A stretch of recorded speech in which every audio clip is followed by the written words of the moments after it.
Hey everyone, sorry to interrupt, but as most of you probably know by now, YouTube isn't paying me for these videos anymore. So this complete video is my gift to the supporters who are keeping this channel alive. You'll find the full story over on Buy Me a Coffee. For those who can't support financially right now, I totally understand. I'll still be posting some videos here, but less frequently, because I need to focus my time on the community that's helping me keep this dream going. The link is in the description. Thank you so much for everything. I love you all. The ultrasound gel was cold against my skin, sending a shiver through my entire body as Dr. Pimentel spread it across my abdomen with practiced efficiency. I stared at the ceiling tiles of the private clinic, counting the small perforations in each square panel to distract myself from the flutter of anxiety in my chest. 8 weeks, I'd calculated. 8 weeks since my last period. 8 weeks of secret morning nausea that I'd hidden from Levi by claiming a mild stomach flu. The examination room smelled of antiseptic and the faint lavender from the diffuser on the counter. Through the walls, I could hear the muffled voices of nurses discussing appointment schedules, their words blending into white noise. My fingers gripped the edge of the padded table, the vinyl cool beneath my palms despite the warmth of the room. "Just relax, Mrs. Franco," Dr. Pimentel said, her voice professionally soothing as she adjusted the ultrasound wand. The monitor beside her flickered to life, displaying grainy black and white images that meant nothing to my untrained eye. I'd chosen this clinic specifically because it was on the opposite side of Milan from Levi's territory. Here, in this upscale medical center with its marble floors and designer furniture, no one would know me as the wife of the most feared man in the city. No one would recognize the surname that made business owners pale and politicians stumble over their words. The wand pressed against different points on my abdomen as Dr. Pimentel moved it methodically, her eyes fixed on the screen. I watched her face for any sign of what she was seeing, searching for the reassurance that everything was normal, that this tiny life inside me was healthy and thriving. "There," she murmured, pointing to a small flickering shape on the monitor. "That's the heartbeat." My own heart seemed to stop for a moment before resuming with a fierce intensity that made my chest ache. A heartbeat.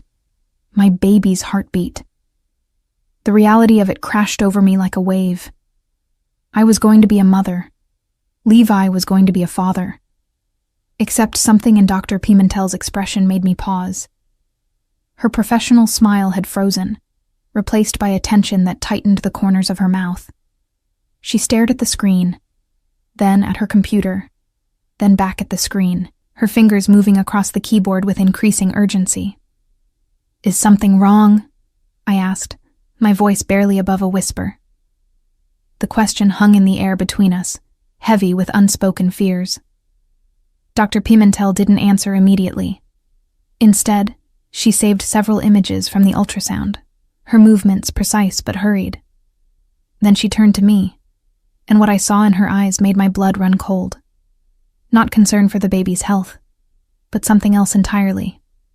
Something that looked disturbingly like fear. "Mrs. Franco," she said carefully, glancing toward the closed door as if worried someone might be listening. "Your husband's full name is Levi Franco, of the Franco family?" The way she said it, the Franco family, sent ice down my spine. Everyone in Milan knew that name. Everyone knew what it meant. I nodded slowly, watching as the color drained from her face. She rolled her chair closer to me, lowering her voice to barely more than a whisper. "I need to ask you something, and I need you to tell me the truth. Have you had any other intimate partners in the last 3 months?" The question struck me like a physical blow. "What? No, never. I would never. Why would you ask me that?" Dr. Pimentel's hands were shaking slightly as she pulled up something on her computer. "Because, Mrs. Franco, according to the medical records I have access to through our hospital network, your husband underwent a vasectomy 4 years ago. The procedure was performed at San Raffaele Hospital by Dr. Moretti, one of the best urologists in Italy." The room tilted around me. The words made no sense, jumbling together in my mind without forming any coherent meaning. Vasectomy. 4 years ago. 4 years ago, Levi and I had been dating for only 6 months. We weren't even engaged yet. "That's impossible," I managed to say, my throat tight. "We've been trying for a baby. He knows I want children. Why would he—" "Mrs. Franco."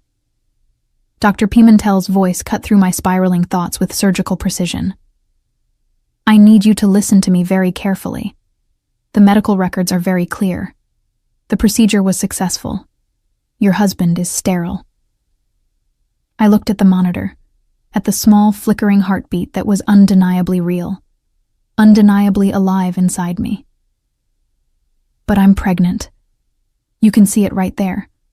How is that possible if—" "It's not," she said flatly. Then her expression softened, with something that looked like pity.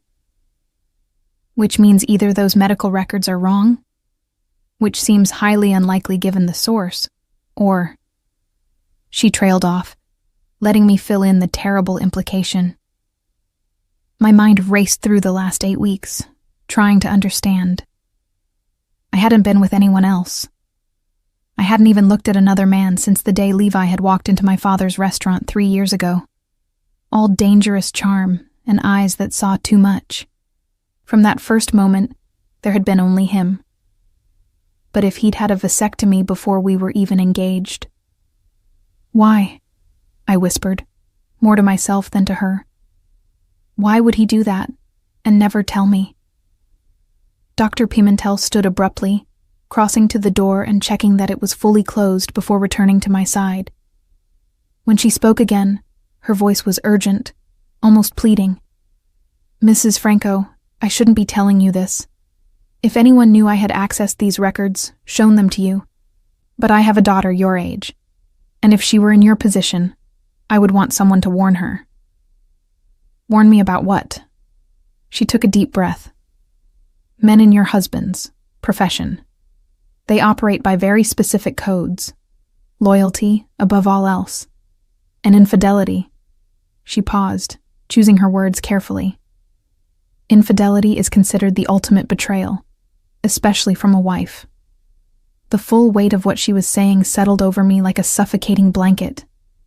Levi would see this pregnancy as proof of my unfaithfulness. He would never believe that I hadn't been with someone else. And what men like Levi did to people who betrayed them. "I need to see those records," I said, my voice steadier than I felt. "I need proof." Dr. Pimentel hesitated for only a moment before turning her computer screen toward me. There it was, in clinical black and white. Levi Franco, vasectomy performed August 15, 2022. Post-operative examination confirmed complete success. No viable sperm count detected. August 15, 2022. 6 months into our relationship. 6 months before he proposed to me with a diamond ring that cost more than my father's restaurant made in a year. 6 months before he'd held my face in his hands and promised me forever. Promised me a family. Promised me everything I'd ever wanted. "There's no reversal on record?" I asked desperately, clinging to any possible explanation. "No. And even if he had one done privately, somewhere not in the system, the success rate for reversal after 4 years is—" She shook her head. "It would be noted in his records if he was trying for that. There's nothing."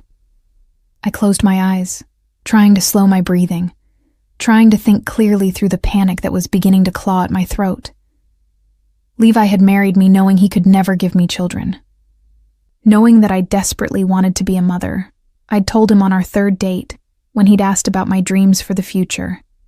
I'd told him I wanted a big family, wanted to fill a house with laughter and chaos and love. And he'd smiled, pulled me closer and said, "Then that's what we'll have, amore mio." A lie. All of it. A lie. "Mrs. Franco." Dr. Pimentel's hand on my arm pulled me back to the present. "You need to leave. Tonight, if possible. I've seen what happens to women in your position when men like your husband discover. When they believe." "I didn't do anything wrong," I said, my voice breaking. "I've never even looked at another man." "I believe you," she said softly. "But will he?" The question hung in the air between us, unanswerable and terrible. I thought of Levi's hands, so gentle when they touched my face, so capable of unspeakable violence. I thought of the whispered stories I'd heard from other wives in our social circle, the warnings delivered behind carefully neutral expressions. I thought of the man who had disappeared last month after someone suggested he'd been too friendly with Levi's cousin's wife. "I have nowhere to go," I whispered. "My family. They're terrified of him, and his men watch me everywhere. I can't even go to the market without someone following me." Dr. Pimentel was quiet for a long moment. Then she pulled out a prescription pad and wrote something quickly, tearing off the page and pressing it into my hand. "This is my sister's address. She lives in Switzerland, in a small town near Lugano. She runs a bed and breakfast. If you can get across the border, she'll help you. She's helped other women in your situation before." I stared at the address, the ink already smudging from my trembling fingers. Switzerland. It might as well have been the moon for all the chance I had of reaching it. Levi's men were everywhere. His influence extended across every border, every jurisdiction. But as I looked at the monitor one more time, at that tiny flickering heartbeat that was wholly innocent of the nightmare it had been born into, I knew I had to try. This child deserved a chance at life, deserved a mother who would fight for them, deserved to exist without the shadow of their father's rage hanging over them. "Thank you," I said, my voice steady with a determination I didn't entirely feel. "Thank you for telling me." Dr. Pimentel helped me clean the gel from my skin, her movements gentle. "Be careful, Mrs. Franco. Men like your husband, they don't let go easily, and they never forget." I knew. God help me, I knew exactly what Levi Franco was capable of. I just never imagined I would be on the receiving end of it. As I left the clinic, stepping out into the cold Milan afternoon, I could already see one of Levi's men leaning against a black sedan across the street. Always watching. Always there. I had 8 months to figure out how to disappear. 8 months before this baby was born, and Levi's impossible heir became undeniable proof of a betrayal I had never committed. The countdown had begun. I made it 3 blocks from the clinic before I had to stop, pressing my hand against the rough brick wall of a pasticceria to steady myself. The sweet scent of fresh cornetti drifted from inside, and my stomach lurched, not from morning sickness this time, but from pure fear that sat in my gut like a stone. Through the bakery's window, I could see the black sedan from the clinic creeping along the street, maintaining its distance, but never losing sight of me. Dante, probably, or maybe Alessio. It didn't matter which of Levi's men had drawn surveillance duty today. They all reported back to him with the same meticulous detail. Where she went, who she spoke to, how long she stayed. I pulled out my phone with shaking hands, staring at Levi's name at the top of my recent calls. 3 years of marriage, and I could count on one hand the number of days he hadn't called me by noon. It was 1:47 now. Any minute, his name would light up my screen, and I would have to pretend everything was normal. Pretend I hadn't just discovered my entire marriage was built on a lie. Pretend I wasn't carrying an impossible child that would sign my death warrant the moment he learned of it. The phone buzzed in my palm, and I nearly dropped it. But it wasn't Levi. It was Root, my only real friend in this gilded prison of a life. "Mara, where are you? Levi's assistant just called asking if you were with me." My heart rate spiked. "What did you tell them?" "That I hadn't seen you today." Root's voice dropped lower. "What's going on? You sound strange." I glanced at the sedan, now stopped at the corner, engine still running. "Can you meet me? The cafe near your gallery, the one with the blue awning. Give me 20 minutes. The cafe was small enough to feel intimate, but busy enough that one of Levi's men wouldn't follow me inside without being obvious. I chose a table in the back corner, where I could see both the entrance and the street through the large front windows. The espresso I ordered sat untouched in front of me, growing cold as I waited. Root arrived exactly 21 minutes later, sliding into the chair across from me with the graceful efficiency of someone who'd spent years navigating Milan's social hierarchies. She was the only person from my old life, before Levi, who'd been brave enough to remain my friend after the wedding. Everyone else had quietly distanced themselves, intimidated by the Franco name and all it represented. "Okay, you're scaring me," she said, studying my face. "What happened?" I leaned forward, keeping my voice barely above a whisper. "I'm pregnant." Her eyes widened, and genuine joy flashed across her features. "Mara, that's wonderful.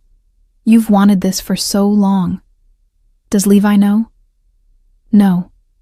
The word came out harder than I intended. "And he can't. Ever." Root's smile faded. "What are you talking about?" I told her everything. Dr. Pimentel's discovery, the medical records, the vasectomy that Levi had hidden from me for years.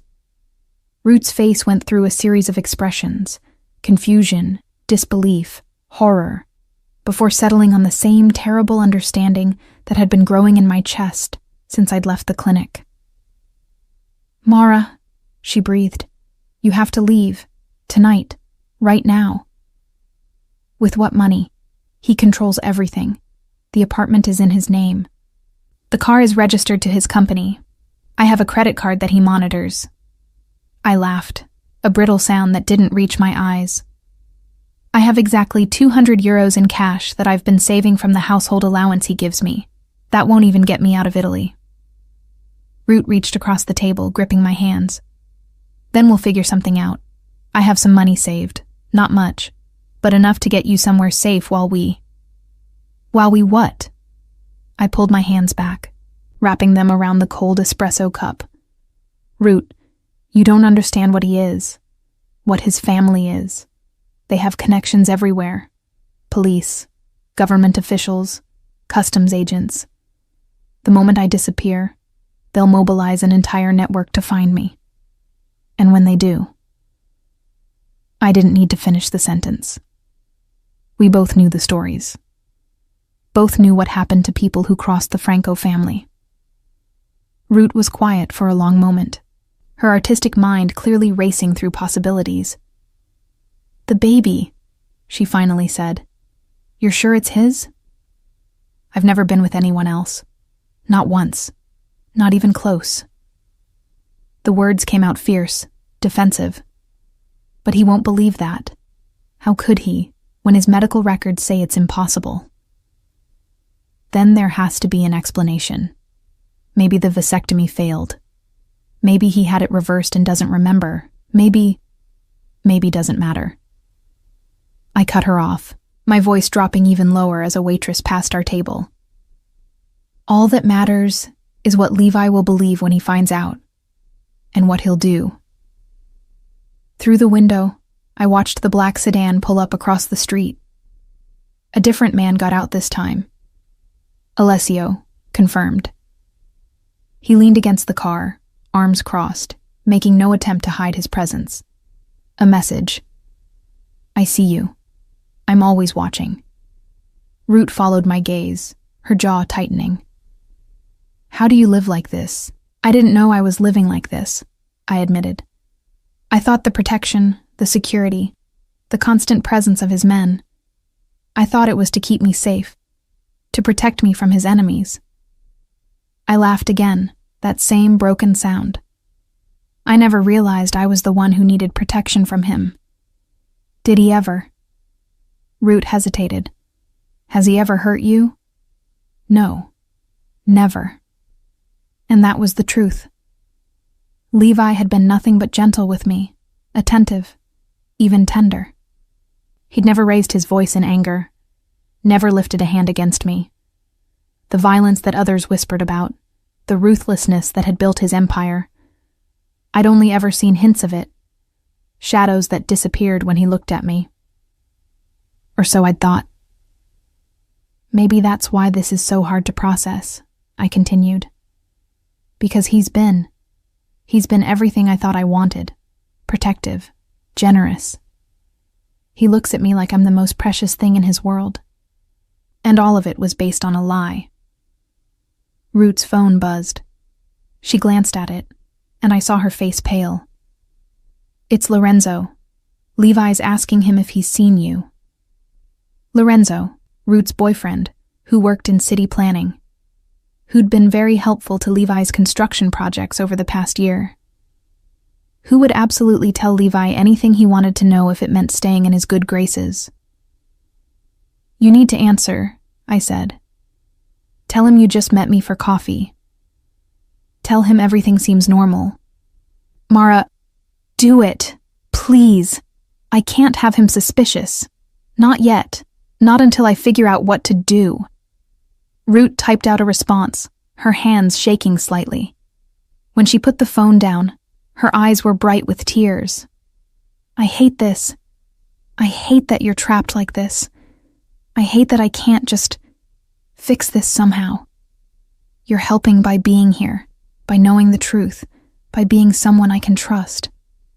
We sat in silence for a few minutes, the weight of everything unsaid pressing down on us. Around us, life continued normally. Tourists debating which pastry to order, businessmen conducting meetings over cappuccino, students hunched over laptops. None of them knew that at this small corner table, a woman was trying to figure out how to escape her own life. Finally, Ruth spoke. The address Dr. Pimentel gave you, in Switzerland. Do you still have it? I nodded, pulling the crumpled prescription paper from my purse. Then that's where you need to go. Not today, not tomorrow. That would be too obvious. But soon. We need a plan that won't immediately trigger suspicion. How? He tracks my phone. His men follow me everywhere. I can't even go to the supermarket alone. Ruth's eyes took on a determined glint, the same expression she got when facing down a difficult art installation. Then we make the surveillance work for us. We establish a pattern. Something routine. Something boring. Something his men would expect. Like what? Like doctor's appointments. She leaned forward, warming to her plan. You're pregnant. You need prenatal care. Weekly appointments, maybe more as you progress. Eventually, his men will get used to waiting outside medical buildings. They'll get bored, and bored men get sloppy. I wanted to feel hope, but all I felt was exhaustion. That gives us what, maybe 7 months before I start showing enough that hiding it becomes impossible? 7 months to plan an escape that probably won't work anyway? 7 months is better than no months. Ruth reached for my hands again, and this time I let her take them. You're the strongest person I know, Mara. You left your father's restaurant to marry a man everyone warned you about because you saw something in him worth loving. That took courage. This will take more courage, but I know you have it. Through the window, Alessio's phone rang. I watched him answer it, his posture straightening. Then he looked directly at the cafe, and even from this distance, I could see his expression change. He's coming, I said, my voice flat. Levi's coming here. Ruth's grip on my hands tightened. Then we act normal. We're just two friends having coffee. That's all. But my heart was hammering against my ribs, and when Levi's black Maserati pulled up behind the sedan 3 minutes later, I felt every muscle in my body tense with primitive fear. He stepped out of the car looking exactly like what he was. Power wrapped in an expensive suit. His dark hair was perfectly styled, his movements economical and precise. Even from inside the cafe, I could see the way other pedestrians unconsciously gave him space, some ancient instinct warning them away from a predator. When his eyes found me through the window, I saw his expression soften. That smile, the one he reserved only for me, transformed his face from intimidating to devastating. He raised his hand in a small wave, and my traitorous heart still skipped a beat at the sight. Because this was the man I'd fallen in love with. The man who'd courted me with poetry and roses, who'd learned my favorite songs just to play them for me, who'd held me through my father's funeral and whispered that I'd never be alone again. The man who'd lied to me about the most fundamental thing I'd ever asked for. He pushed open the cafe door, and I forced myself to smile back. "Amore mio," he said, crossing to our table. His hand cupped the back of my neck in a gesture that looked affectionate, but felt like a collar. "I was worried when I couldn't reach you." My phone was on silent. I lied smoothly. Root and I were catching up. He looked at Root, his smile remaining pleasant. "How fortunate I found you both. I've been meaning to ask Lorenzo about the permits for the Riverside project." The subtext was clear. "I know everything about your life, too." "I should go," Root said, standing. But she looked at me, and in her eyes I saw a promise. "We'll figure this out." After she left, Levi slid into her vacated chair, his knee touching mine under the table. "You look pale. Are you feeling all right?" The concern in his voice sounded genuine. But then, everything about him had sounded genuine until 3 hours ago. "Just tired," I said. "I haven't been sleeping well." His thumb traced my cheekbone with infinite gentleness. "Then let's go home. I'll cancel my afternoon meetings. We can spend the rest of the day together." Home. Our penthouse apartment with its panoramic views of Milan and its locked doors that only his key could open. The beautiful cage he'd built for me. "That sounds perfect," I said, and meant none of it. As Levi helped me into his car, his hand protective at my lower back, I caught Alessio's eye. The guard gave an almost imperceptible nod. Message received, target secured, everything under control. And as we drove through the Milan streets, Levi's hand wrapped around mine, I made a decision. I would play the perfect wife for as long as necessary. I would smile and pretend and plan in secret, because inside me, protected by my own body, was a life that depended on my survival. I had 7 months to find a way out. The countdown was still ticking. 3 weeks passed in a careful choreography of deception. I became an actress in my own life, performing the role of devoted wife with an attention to detail that would have impressed any casting director. Each morning, I woke to Levi's gentle kiss on my forehead before he left for whatever business required his attention. Each evening, I welcomed him home with dinner prepared exactly how he liked it, listened to carefully edited versions of his day, and curled against him in bed as though nothing had changed. But everything had changed. I'd made an appointment with a different obstetrician, Dr. Cohen, whose clinic was 3 neighborhoods away, and whose discretion Root had personally vouched for. I'd told Levi I was seeing a specialist for the chronic headaches I'd been faking, explaining that the appointments might be weekly. He'd insisted on sending Dante to drive me, of course, but I'd successfully established the pattern Root had suggested. Dante now waited in the car, bored, while I supposedly received treatment inside. Dr. Cohen, a woman in her 60s with kind eyes and steady hands, had confirmed what Dr. Pimentel had shown me. I was pregnant, healthy, nearly 12 weeks along now. And according to Levi Franco's medical records, which Dr. Cohen had reluctantly accessed after I'd explained my situation, carrying an impossible child. "I need you to understand something," Dr. Cohen had said during my 3rd visit, her voice low and serious. "If you're planning what I think you're planning, timing is everything. First trimester miscarriages are tragically common. If you disappear now, he might believe that's what happened, that you lost the pregnancy and needed time to grieve privately. But if you wait much longer..." She hadn't needed to finish the sentence. Once I was showing, once the pregnancy was undeniable, there would be no explanation Levi would accept, except the one that condemned me. I'd started gathering resources in secret. 200 euros had become 500 through careful skimming of the household money Levi provided. I'd discovered that Levi kept an emergency cash reserve in a hidden safe behind a painting in his study. 50,000 euros that he likely wouldn't miss immediately. The combination was our wedding anniversary, because apparently even Levi Franco was predictable in some ways. Ruth had opened a bank account in her name that I could access, depositing small amounts each week that wouldn't raise red flags. Lorenzo, oblivious to our planning, had mentioned that his company was sending him to a conference in Zurich next month. Zurich was 90 kilometers from the Swiss town where Dr. Pimentel's sister ran her bed and breakfast.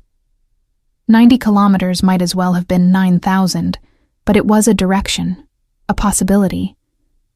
I'd also started paying attention to patterns I'd previously ignored. Thursday afternoons, Levi had a standing meeting with his accountants that always ran long. The security detail around our building rotated shifts at 6 p.m., creating a 10-minute window when coverage was thinnest. The garage beneath our apartment complex had an exit that led to a service alley, rarely used but never locked. Small details, fragments of information. The pieces of an escape plan that felt simultaneously essential and utterly inadequate. Tonight was Thursday. Levi had left 2 hours ago for his accounting meeting, kissing me with the same tender attention he always showed. "Don't wait up, amore mio," he'd murmured against my hair. "This will take hours." De Rosa is being his usual meticulous self about the quarterly reports. I'd smiled and promised to leave dinner in the warming drawer, and then I'd waited exactly 15 minutes before slipping into his study. The painting was a Caravaggio reproduction, David with the head of Goliath, appropriately violent for a man like Levi. I lifted it carefully off its hooks, revealing the modern safe behind it. My fingers trembled as I entered our wedding date, 08/15/2023. The safe opened with a soft click. Inside, neatly stacked, were the bundles of euros I'd glimpsed before. But beneath the money, I found something I hadn't expected. A folder. Manila, unmarked, containing what looked like medical documents. I shouldn't have looked. Every instinct screamed at me to take the money and leave. But my hands were already opening the folder, my eyes already scanning the pages. The first document was Levi's vasectomy record from 2022. I'd seen this before, or at least Dr. Pimentel's version of it. But beneath it was another document, dated 6 months later. Vasectomy reversal. Performed by Dr. Moretti at San Rafael Hospital. February 12th, 2023. My hands shook so violently that I nearly dropped the papers. February 12th, 2023. 6 months before our wedding. The procedure was marked successful, with a note about recommended wait time before attempting conception. I flipped through more pages.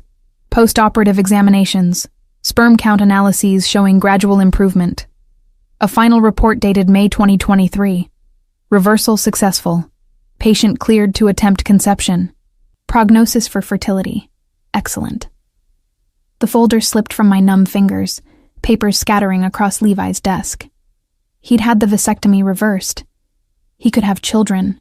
The pregnancy wasn't impossible. I hadn't betrayed him. Our baby was his.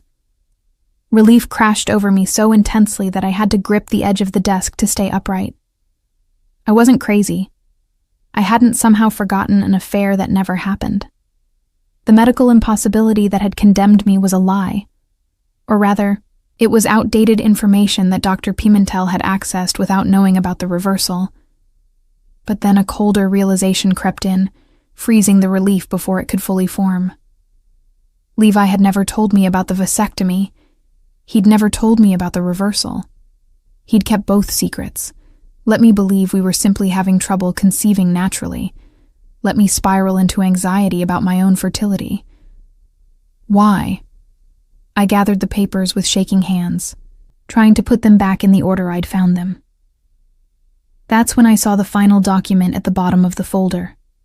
A letter, handwritten in Italian, dated 1 week before our wedding.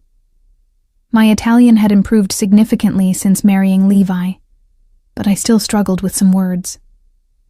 I grabbed my phone, translating as I read.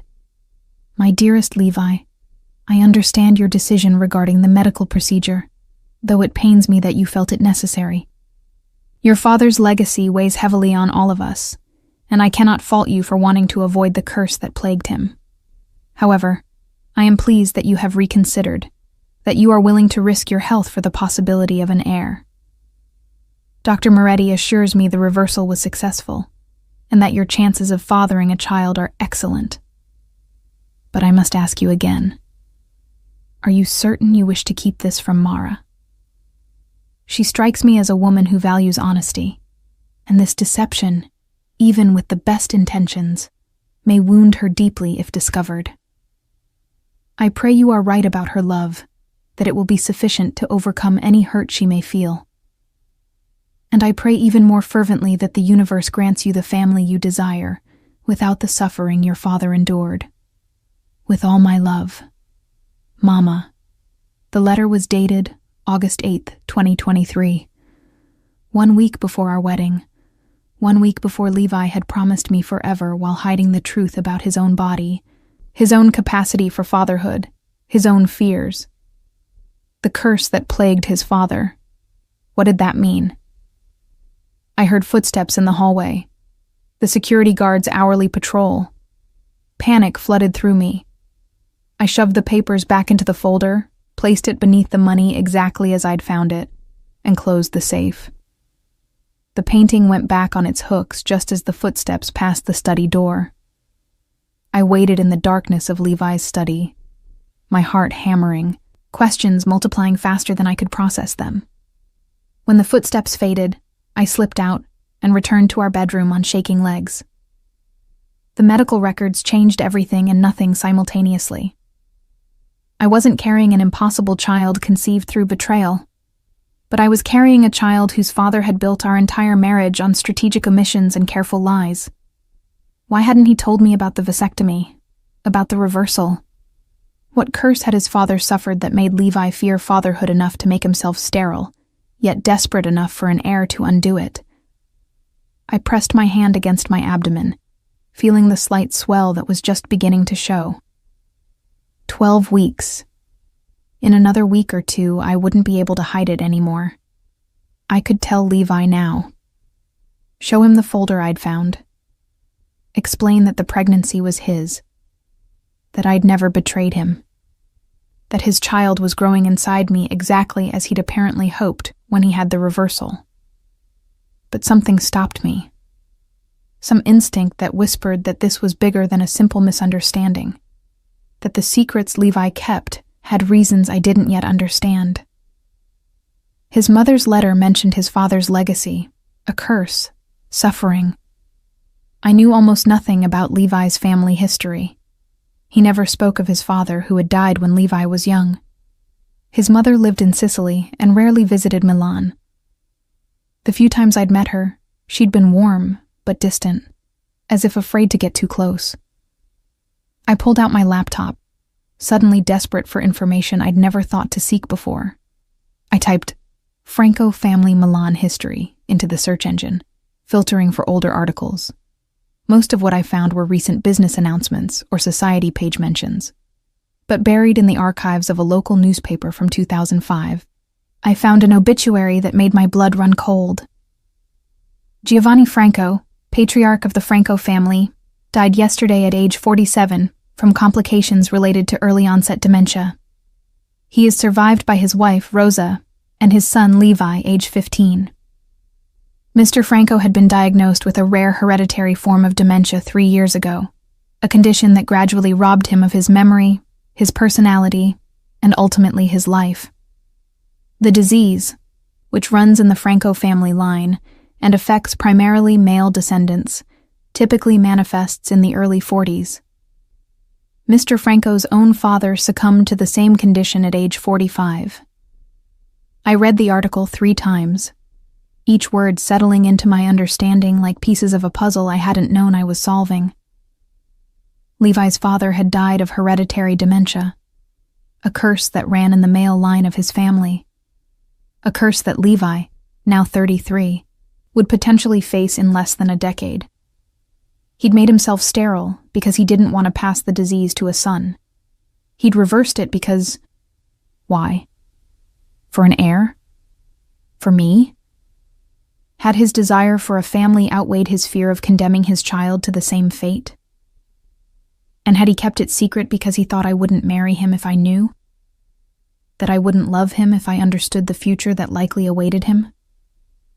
I heard the apartment door open downstairs.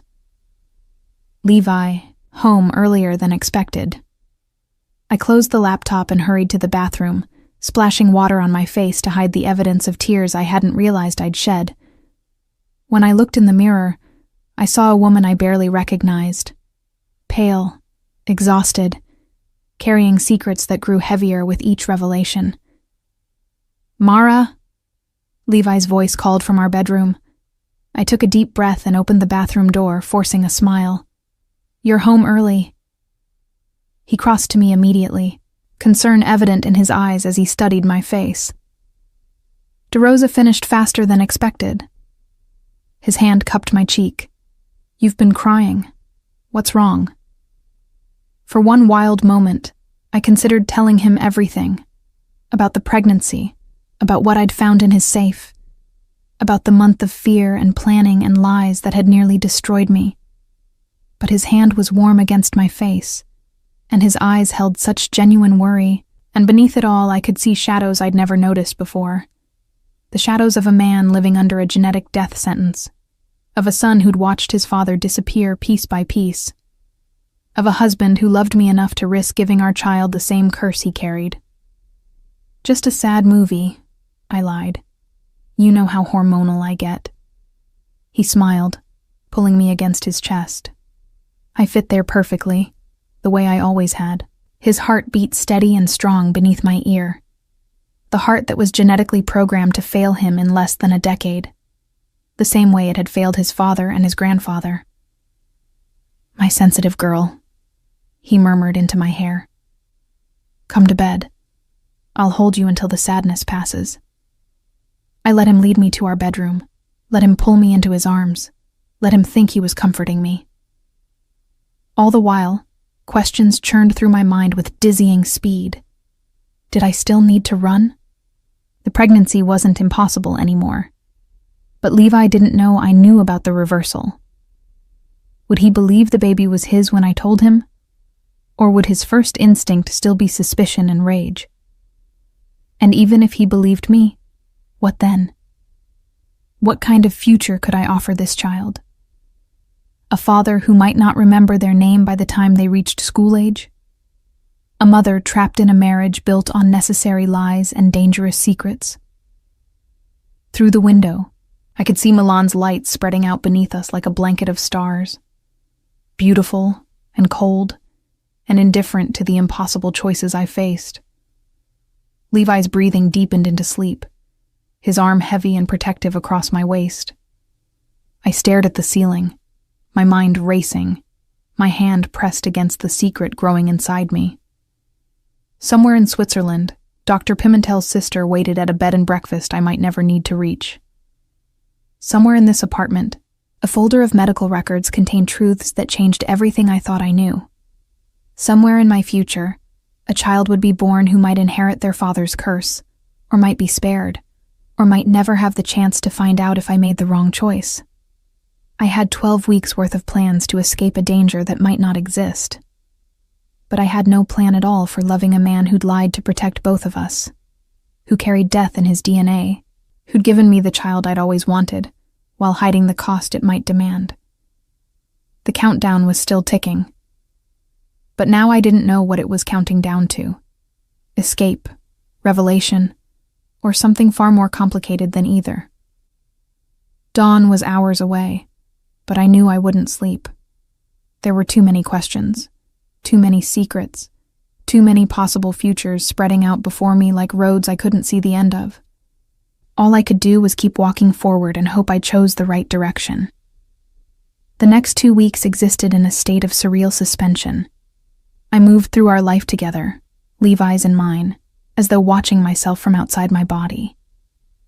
I smiled at his jokes, accepted his gifts, made love to him in our bed while the truth sat between us like a third presence, invisible but impossible to ignore. He knew something was different. I could see it in the way he watched me when he thought I wasn't looking, the slight furrow between his brows that appeared more frequently. But Levi Franco hadn't built his empire by confronting problems head-on. He was a strategist, a man who observed and calculated before making his move. So we circled each other in an elaborate dance of unspoken knowledge, both waiting for the other to break first. I continued my appointments with Dr. Cohen, maintaining the fiction of headache treatments while actually receiving prenatal care. 14 weeks now. The morning sickness had finally eased, replaced by an energy that felt almost manic.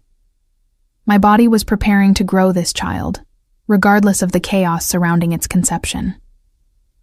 "You need to make a decision soon," Dr. Cohen said during my 5th visit, her hand gentle on my shoulder. "In another few weeks, you'll start showing in a way you can't hide with loose clothing. If you're going to tell him or if you're going to leave, the window is closing." I knew she was right, but knowing and acting were separated by a chasm of fear I couldn't seem to cross. That night, Levi came home with roses, 24 white ones, my favorite. His face held an expression I couldn't quite read, something between determination and vulnerability. "Put on something nice," he said, kissing my forehead. "We're going out." "Where?"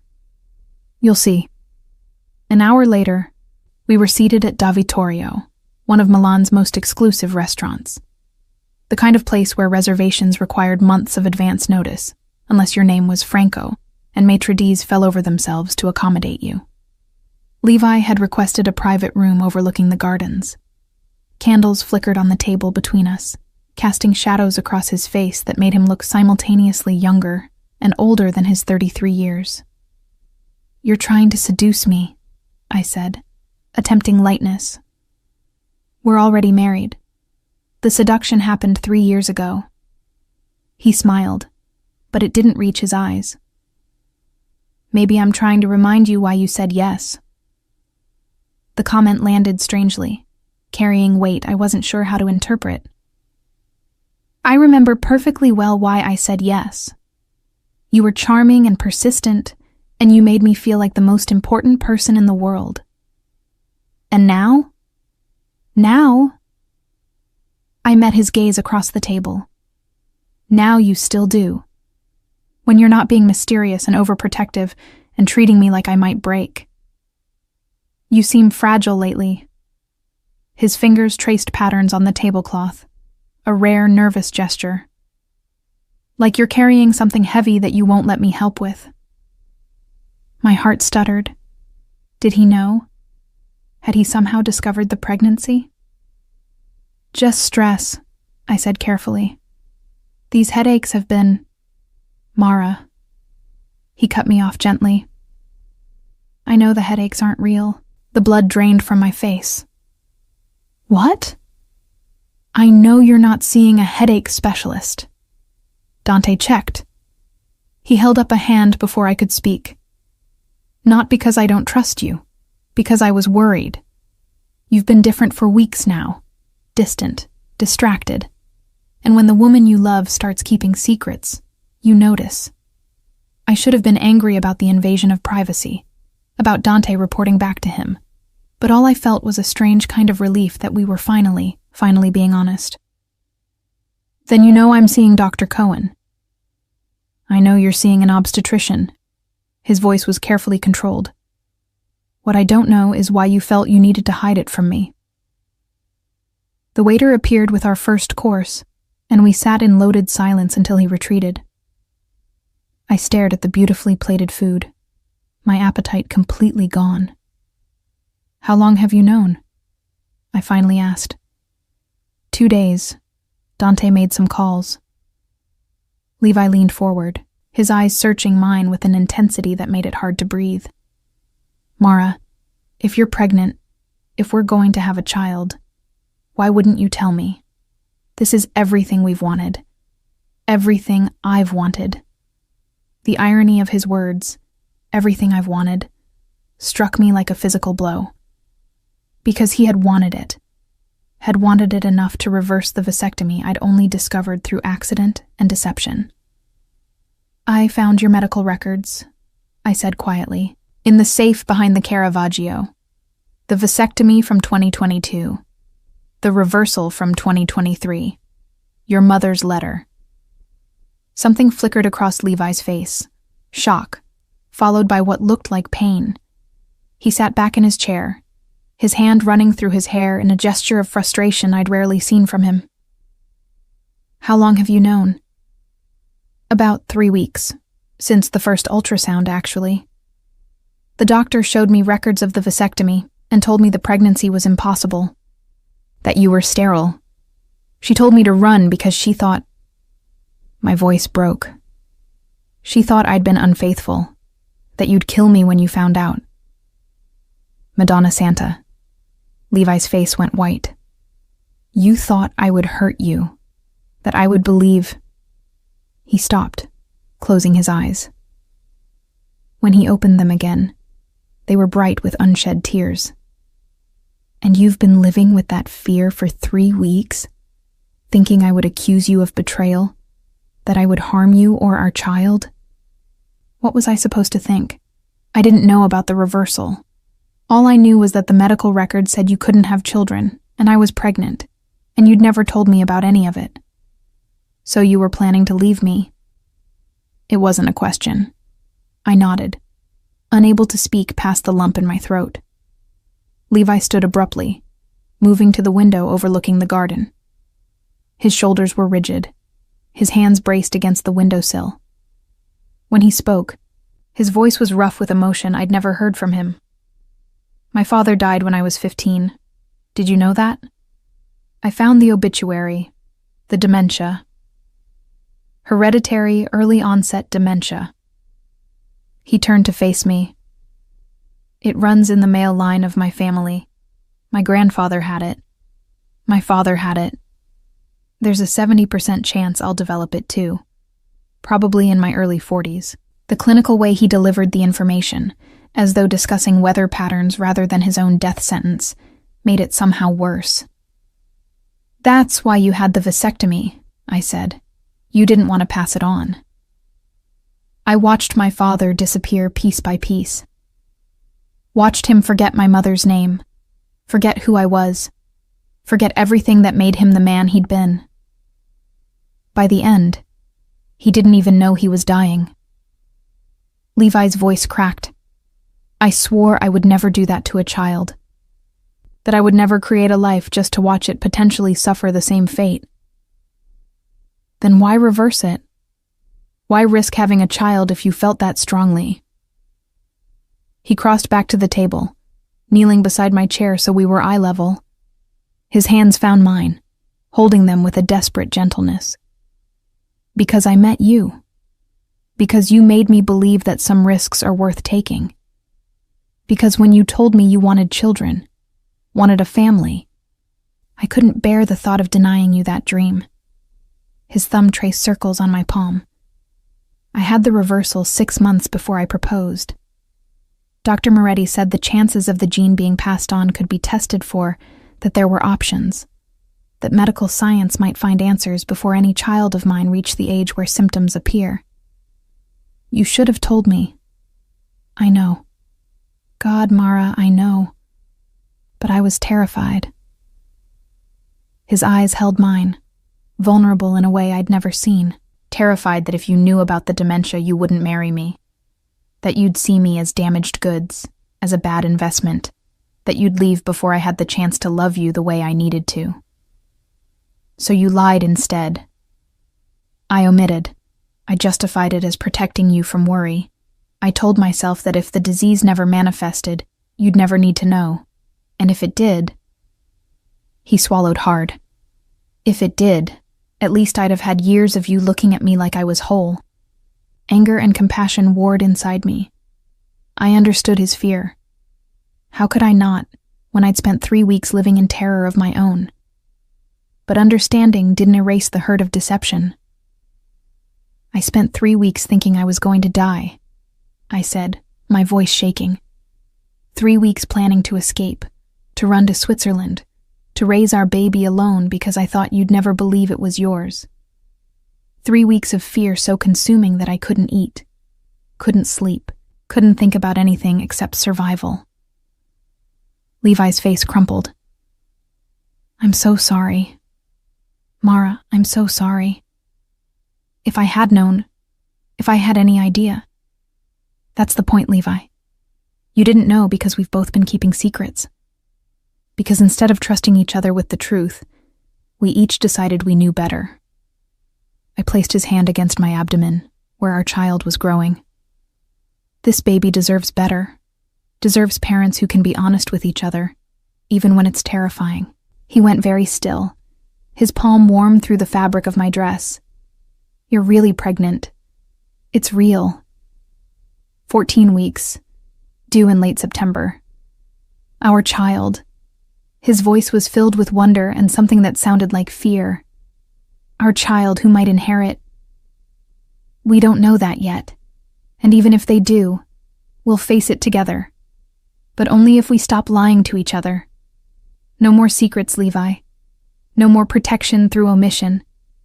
If we're going to do this, raise this child, build a real marriage, it has to be based on truth. He nodded, his forehead resting against our joined hands on my stomach. No more secrets, he promised. Starting now. We sat like that for a long moment, the expensive meal forgotten, the elegant restaurant fading into background noise. Just a man and a woman and the child between them. Finally being honest.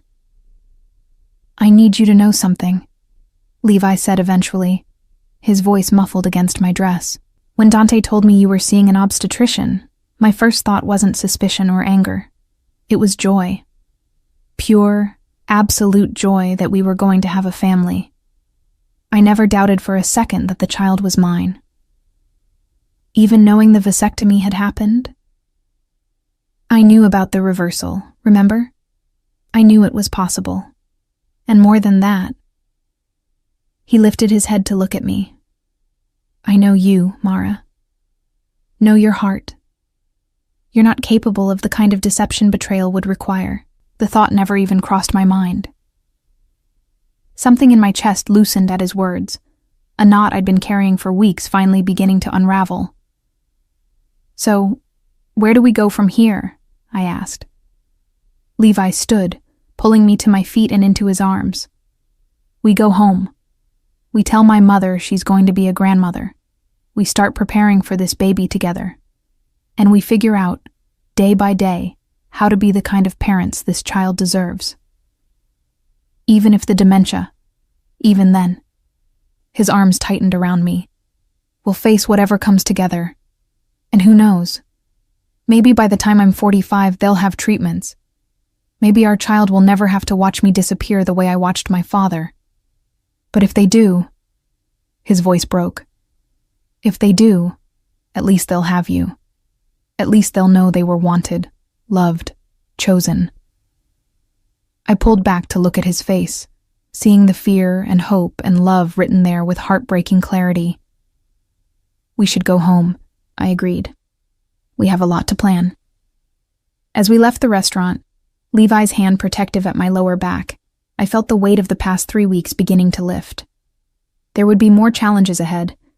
Difficult conversations, genetic testing, the constant shadow of hereditary illness hanging over our future. But we would face them together, in truth rather than deception. The countdown had ended, not in escape or tragedy, but in something far more unexpected. Honest understanding, tentative forgiveness, and the fragile beginning of a real partnership built on vulnerability rather than secrets. Our child, growing safe inside me, deserved nothing less. 7 months had transformed everything and nothing simultaneously. My body had blossomed with pregnancy in ways that still surprised me when I caught my reflection. The pronounced curve of my belly, the fullness in my face, the way I moved with the careful deliberateness of someone carrying precious cargo. Our daughter, the ultrasounds had revealed at 20 weeks. Levi had wept when we learned the sex, his hand trembling against the screen as he traced the outline of her tiny form. We'd named her Sophia. It meant wisdom in Italian, a quality we both hoped she'd inherit along with whatever else our combined genetics would bestow upon her. The genetic testing had come back 2 weeks after our confession dinner at Davitorio. Levi had sat rigid in the specialist's office while Dr. Moretti explained the results in careful clinical terms. Our daughter had not inherited the mutation. She would not develop early-onset dementia. She would not face the fate that had claimed her grandfather and threatened her father. I'd expected Levi to show relief, maybe even joy. Instead, he'd gone very quiet, his face a mask I'd learned to recognize as a desperate attempt to hold emotion in check. It wasn't until we were back in the car, privacy partition raised between us and the driver, that he'd broken down completely. "She's free," he'd whispered against my shoulder, his tears soaking through my dress. "Our girl is free." But the same test that had freed our daughter had confirmed Levi's fate. The mutation was present, active, waiting. Dr. Moretti estimated he had perhaps 8 years before symptoms would begin manifesting. 8 years of wholeness before the gradual erosion of self would commence. 8 years felt simultaneously like forever and not nearly enough time. We'd moved his mother, Rosa, from Sicily to Milan shortly after. She'd been overjoyed about the pregnancy, though her joy was tempered by the same knowledge we all carried now, that she would watch her son disappear the same way she'd watched her husband vanish. But Rosa Franco was made of steel wrapped in silk, and she threw herself into grandmother preparations with an intensity that sometimes overwhelmed me. "This baby will know she is loved," Rosa had declared, arranging the nursery for the 3rd time. "She will have memories of her father that she can keep forever, even when he cannot keep them himself." The nursery had become her domain, a confection of soft yellows and whites with hand-painted murals of Italian gardens that Rosa had commissioned from an artist she'd flown in from Florence. Levi would sit in the rocking chair for hours, his hands resting on the arms, his eyes distant, as he imagined futures he might not remember being part of. I was sitting in that same rocking chair now, my hands cradling my enormous belly, when Levi found me. He'd been in meetings all day. The legitimate business he'd been building alongside his less legitimate empire, creating something Sophia could inherit without shame. "She's active today," I said, as he knelt beside the chair, his hand immediately finding the spot where our daughter was doing what felt like gymnastics. A tiny foot pressed against his palm, and his face lit with the wonder that appeared every time he felt her move. "Strong," he said, his thumb stroking the spot. "Like her mother, or stubborn like her father."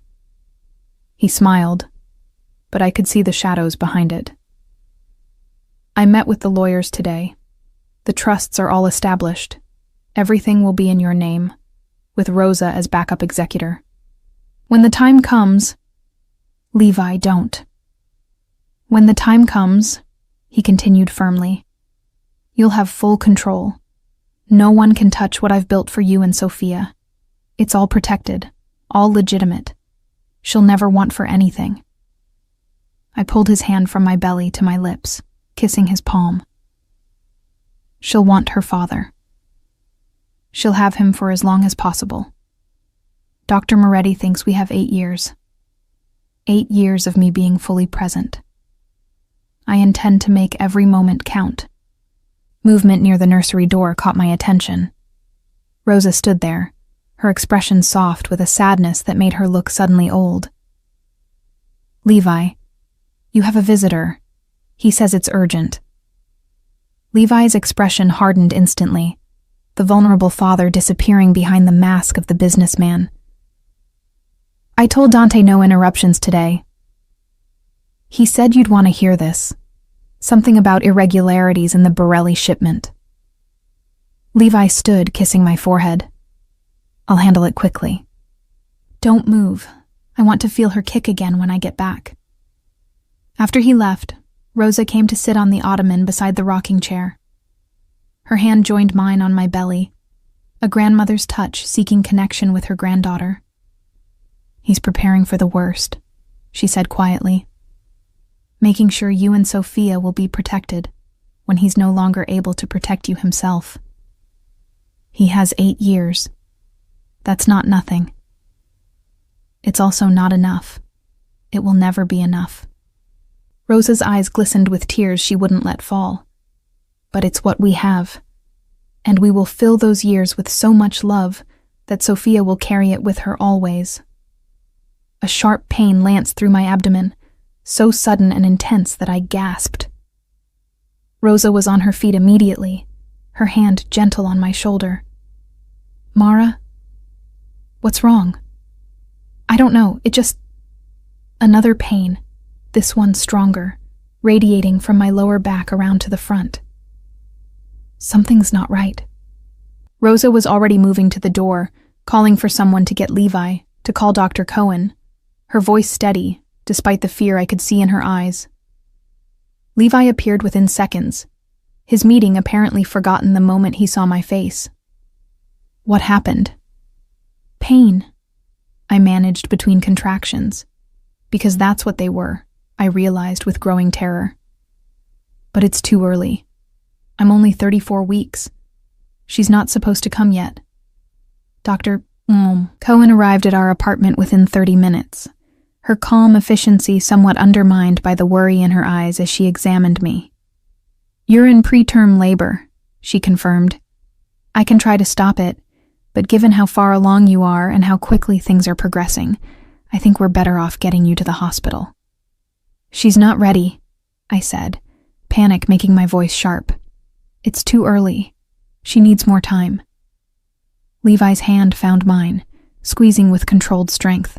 34 weeks is viable. Sophia will be fine. You'll both be fine. But I could hear the fear beneath his certainty, could feel the way his hand trembled slightly against mine. The hospital was a blur of activity. They got me into a delivery room, monitors tracking Sophia's heartbeat and my contractions. Dr. Cohen spoke in low tones with the attending obstetrician, words like preterm and monitoring, and possibly need NICU, floating through my consciousness like threats. Levi never left my side. Through the hours of labor that followed, through the pain that made me grip his hand until I thought I might break it, through the moments when fear threatened to swallow me whole, he was there. His voice in my ear, his hand in mine, his presence the only constant in a world that had become nothing but contraction and release, pain and brief reprieve. "She's crowning," Dr. Cohen announced, and suddenly there were more people in the room, more equipment, a pediatric team standing by in case our too early daughter needed help breathing. "Push, Mara," Dr. Cohen instructed, and I did, bearing down with everything I had, determined to bring this child safely into the world, despite the wrong timing, despite the complications, despite everything that could still go wrong. And then, a cry. Sharp, indignant, perfect. "It's a girl," someone said, unnecessarily, and they placed her on my chest. This tiny, wrinkled, absolutely beautiful creature who was screaming her displeasure at being evicted from her warm home 6 weeks ahead of schedule. "Sophia," I whispered, my hands cradling her fragile form. "Our Sophia." Levi's face was wet with tears, his finger gentle as he stroked her impossibly small hand. When her fingers wrapped around his, the sound he made was half laugh, half sob. "She's perfect," he said. "Absolutely perfect." The pediatric team was hovering, and I knew they needed to check her, to make sure her early arrival hadn't caused any complications. Reluctantly, I let them take her to the warming table across the room, watching anxiously as they examined every inch of her tiny body. "She's small," Dr. Cohen said, appearing at my side, "but strong. Good muscle tone, breathing well on her own, responsive. I think she's going to be just fine." Relief made me weak. I sank back against the pillows, suddenly aware of how exhausted I was. Levi's hand found mine again, and when I looked at him, I saw something I'd never quite seen before in his face. Not just love or happiness, but a kind of completeness that made him look younger, lighter, as though some burden had been lifted. 8 years, he said softly, his eyes never leaving our daughter as the nurses worked on her. I have 8 years to teach her, to show her, to make sure she knows who I am. 8 years to be her father before we face whatever comes together. I finished. All 3 of us, your mother too. He kissed my forehead, my cheeks, finally my lips. Thank you, he whispered, for staying, for giving me this, for giving us this. I thought about the folder of medical records I'd found 7 months ago, about the 3 weeks of terror and planning to escape, about Dr. Pimentel's sister still waiting at that bed and breakfast in Switzerland for a woman who would never arrive. I thought about the countdown that had ticked away those weeks, the deadline I'd given myself to disappear. I'd never needed to run. The danger I'd feared had been nothing more than incomplete information, a misunderstanding that had nearly cost me everything. I should be thanking you, I said, for being honest with me. Finally. No more secrets, he promised again. Not about the important things. They brought Sophia back to us, swaddled in hospital blankets, her face peaceful now that the indignity of birth had passed. Levi held her with the careful intensity of a man who knew every moment was precious. Every memory needed to be savored while he could still form them. Hello, Piccolina, he murmured. I'm your papa, and I'm going to love you for as long as I can remember how. And when I can't remember anymore, your mama will tell you stories about me, about how much I wanted you, how perfect you are, how you saved us both. I watched them together, this dangerous man cradling this fragile life, both of them impossibly precious to me, and felt something settle in my chest. Not happiness exactly, because how could it be purely happy when we all knew what was coming, but something close to it. Peace, maybe. Acceptance. We had 8 years, maybe more, if medical science caught up to Levi's genetics. Maybe less, if fate decided to be cruel.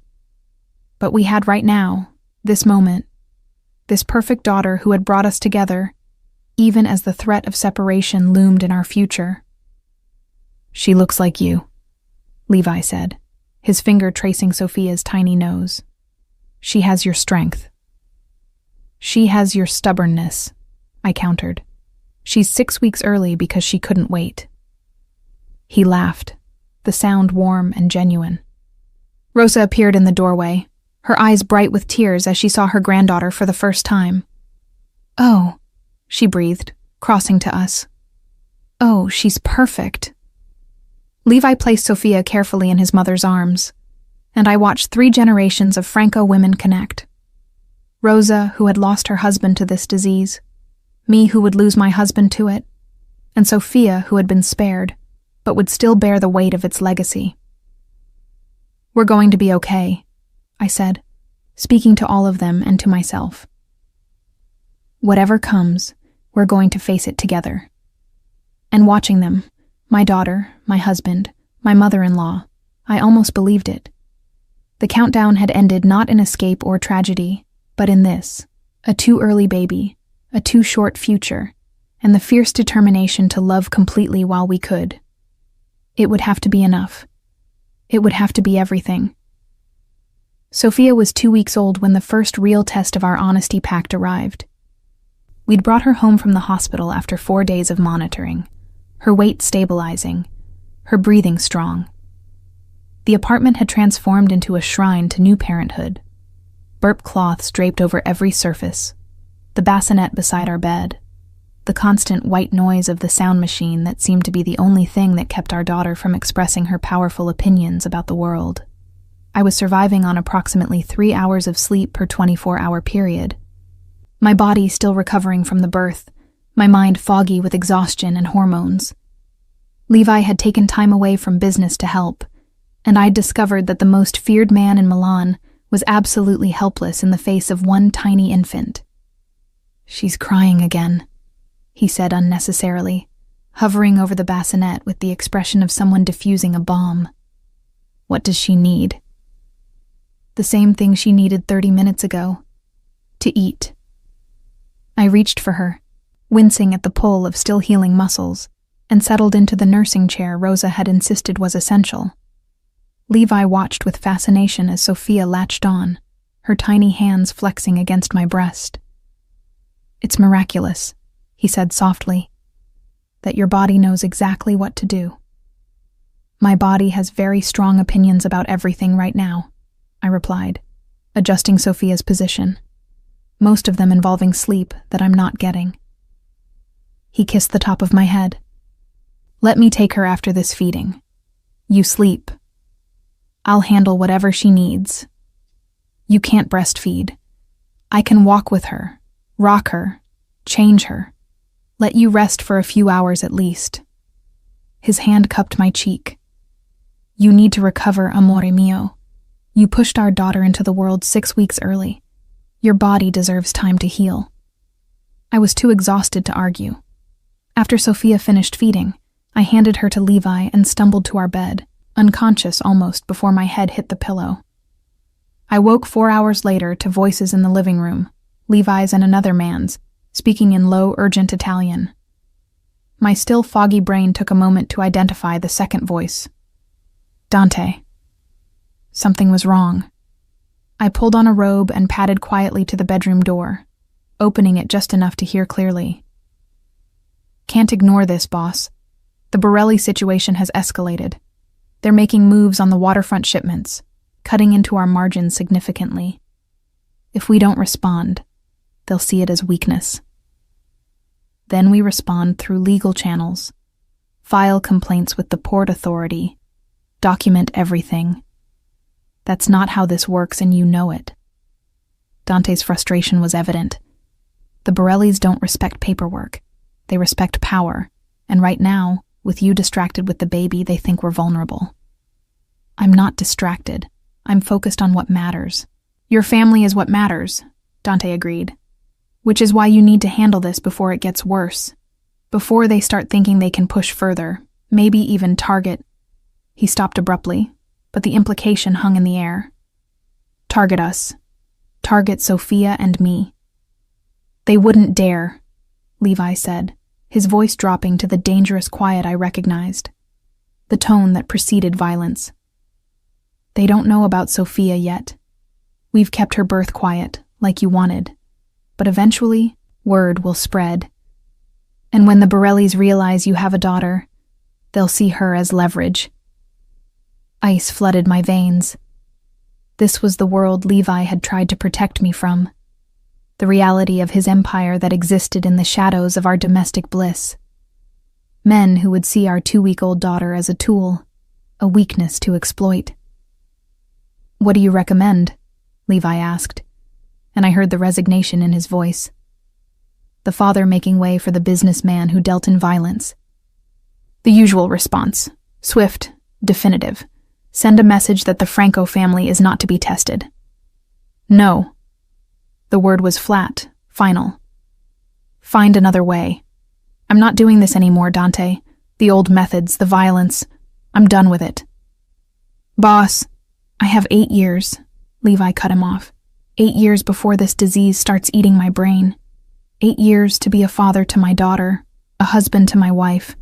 I will not spend that time continuing the cycle of violence that killed my father early and will kill me early too.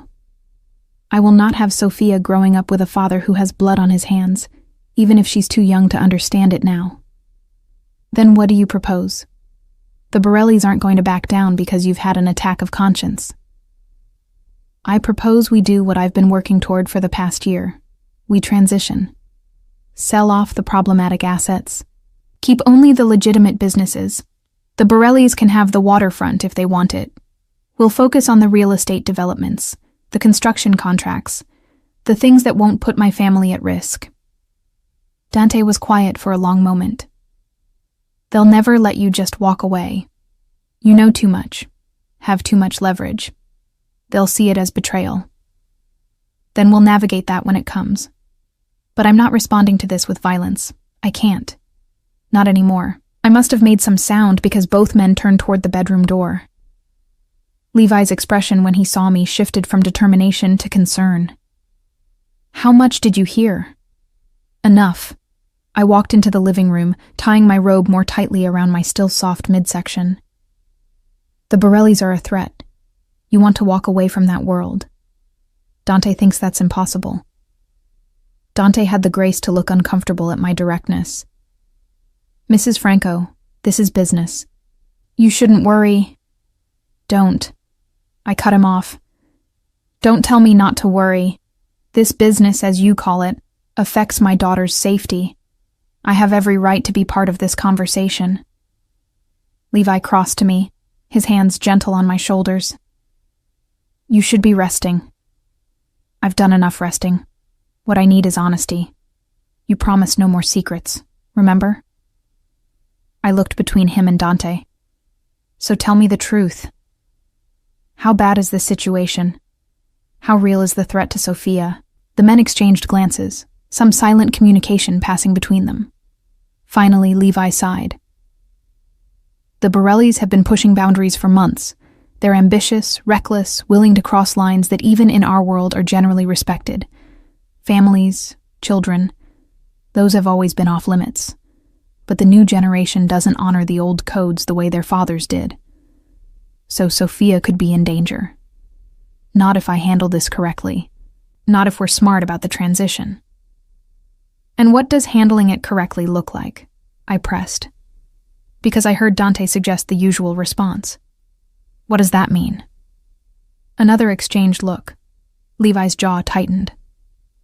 "Historically, it would mean retaliating against their operations, making it clear that pushing us has consequences. Sometimes that involves property damage. Sometimes it's more direct." "You mean hurting people, killing people?" He didn't deny it. I thought about the folder I'd found months ago, about the man who'd disappeared after being too friendly with a cousin's wife. I thought about the obituaries that never quite explained how certain rivals of the Franco family met their ends. I'd known in an abstract way what Levi was, what he did. But hearing it stated so baldly, in the context of protecting our daughter, made it impossible to maintain the comfortable distance I'd been keeping. "And you're saying you won't do that anymore," I said to Levi.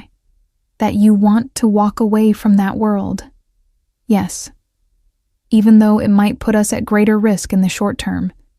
Even though these people might see it as weakness." "Yes." I studied his face, seeing the determination there, the fear beneath it, the love that was willing to risk everything to be the father Sophia deserved. "Okay," I said simply. Both men stared at me. "Okay?" Dante repeated. "Just like that?" "Just like that." I looked at Levi. "You promised me honesty. You're being honest. You're telling me you want to transition the business to legitimate operations, that you want to break the cycle of violence. I believe you. So we figure out how to do that safely." "Mara, it's not that simple." "I know it's not simple, but you have 8 years. We have 8 years. I'm not going to waste that time arguing about whether you should try to be better. I'm going to spend it helping you succeed." I turned to Dante. "What do we need to do? To make this transition work without getting killed in the process?" Dante looked between us, something like respect dawning in his expression. "We'd need to be strategic. Start with the easiest assets to legitimize or sell. Build relationships with law enforcement. Show them we're cooperating. Create enough legitimate revenue streams that losing the illegal ones doesn't cripple us financially." "How long would that take?" 2 years, maybe 3, to do it safely, but the Borelli situation can't wait that long." "Then we handle the Borelli situation differently," I said, an idea forming. "What if instead of responding with violence, we respond with information? Give law enforcement everything we have on their illegal operations. Let the courts handle them instead of us." Levi's eyes widened. "That's exactly what you said you wanted," I finished. "You said you're done with the old methods. This is a new method. Legal, clean, and it removes the threat without putting blood on anyone's hands." The old families would see it as betrayal, Dante warned. Cooperating with law enforcement breaks every code. I'm breaking every code anyway by walking away from the violence, Levi pointed out. At least this way, I'm doing it for the right reasons. To protect my family. To build something Sophia can actually be proud of one day. And from the bedroom, Sophia's cry pierced the air. Hungry again, or wet, or simply wanting the comfort of being held. The sound galvanized all of us. A reminder of what we were really fighting for. I need to feed her, I said, already moving toward the bedroom. But this conversation isn't over. We make decisions together now, Levi. All of us. You, me, your mother, even Dante if he's going to be part of this transition. No more keeping me separate from the business side of your life. I could see Levi wrestling with the instinct to protect me, to keep me innocent of the darker aspects of his world. But then he nodded. Together, he agreed. We'll figure this out together. As I settled into the nursing chair with Sophia, listening to the men's voices resume their planning in hushed tones, I felt something shift in my understanding of our future. Yes, we only had 8 years of Levi being fully himself. Yes, the threat of his disease loomed like a shadow over everything. Yes, there were still dangerous men who might see our family as vulnerable. But we also had each other. We had honesty, finally, fully. We had this fierce determination to build something better, something Sophia could inherit without shame. And we had right now, this moment, this feeding, this tiny daughter who knew nothing of disease or danger or the complicated world she'd been born into. She only knew warmth, comfort, love. That would have to be enough. That would have to be everything. Through the door, I heard Levi's voice. Set up a meeting with my lawyer, and with that contact you have in the federal prosecutor's office. It's time to make some deals. Dante's reply was inaudible, but I caught the surprise in his tone. Change was coming. Whether it would save us or destroy us remained to be seen. But at least we would face it together, in truth rather than deception. Sophia's hand wrapped around my finger as she nursed, her grip surprisingly strong for someone so small. I looked down at her perfect face and made a silent promise. We would fight for her. We would protect her. We would build a world where she could grow up safe, knowing her father had chosen her over his empire, had chosen love over violence, had chosen hope over the inheritance of fear. 8 years or 80, we would make them count. The countdown had ended. But our story was just beginning. Hey everyone, sorry to interrupt, but as most of you probably know by now, YouTube isn't paying me for these videos anymore. So this complete video is my gift to the supporters who are keeping this channel alive. You'll find the full story over on Buy Me a Coffee. For those who can't support financially right now, I totally understand. I'll still be posting some videos here, but less frequently, because I need to focus my time on the community that's helping me keep this dream going. The link is in the description. Thank you so much for everything. I love you all.